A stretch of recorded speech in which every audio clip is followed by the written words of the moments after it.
Much love and appreciation to those of you who have been with me for the 2 year period plus that I've been doing this. Thank you for showing your love and support to the channel.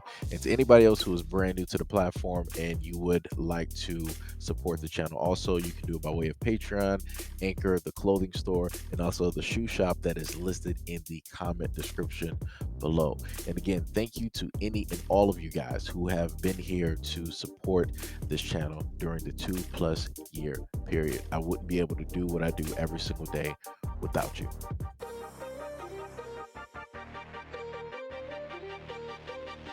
Martin is speaking out hours after his nephew withdrew claims that he was harassed by the 50-year-old singer after calling off their alleged affair.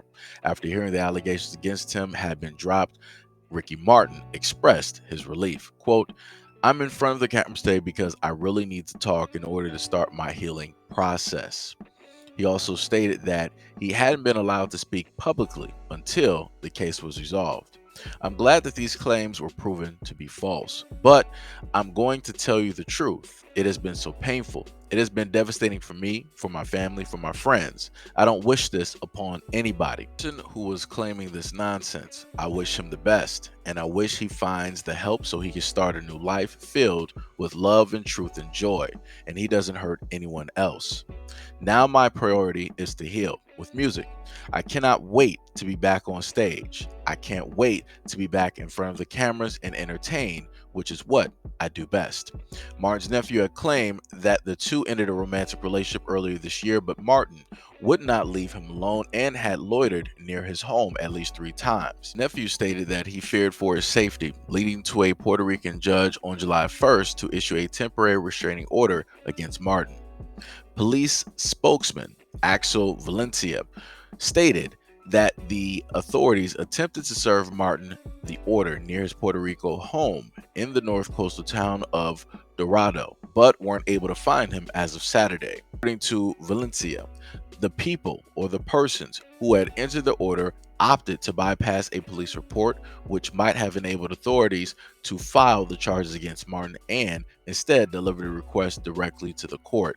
The restraining order was removed after Martin's nephew withdrew the claim. Martin's attorney stated that, quote, "Just as we had anticipated, the temporary protection order was not extended by the court, and with this, truth prevails." The accuser confirmed to the courts that his decision to dismiss the matter was his alone, without any outside influence or pressure, and the accuser confirmed he was satisfied with his legal representation in the matter. The request came from the accuser asking to dismiss the case. This was never anything more than a troubled individual making false allegations with absolutely nothing to substantiate them. We are glad that our client saw justice done and can now move forward with his career.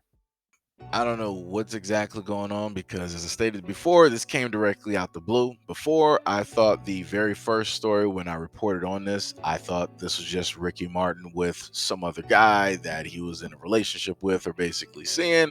And it oddly enough ended up being his nephew who was the one that put out the protection order. And this is what the story was about the whole time. And now you have the nephew basically stating, I'm just going to pull back the order, and I'm just going to go about my business. That's not normally how things work. That's not normally how things work.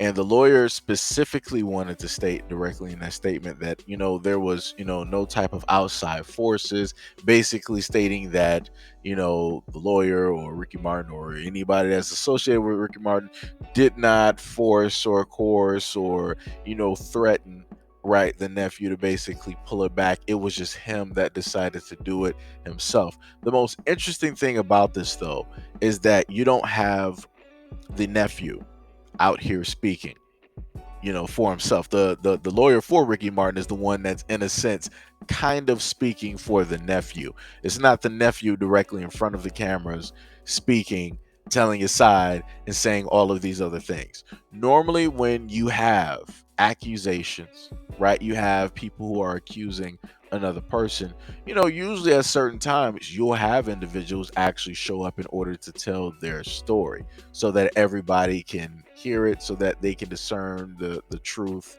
from lies. But that's not what's happening here. You only hear one side of the coin. That's all I'm saying. You only hear one side. You only hear one side. I would like to hear both sides.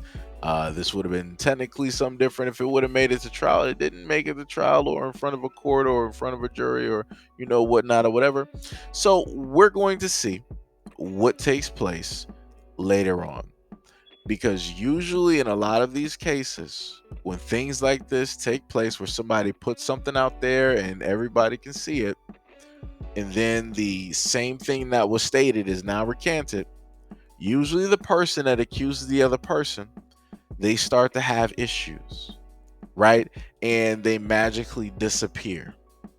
So that's all I'm saying. People need to pay very close attention to that nephew and what will or what may potentially take place and happen to him. That's all I'm saying.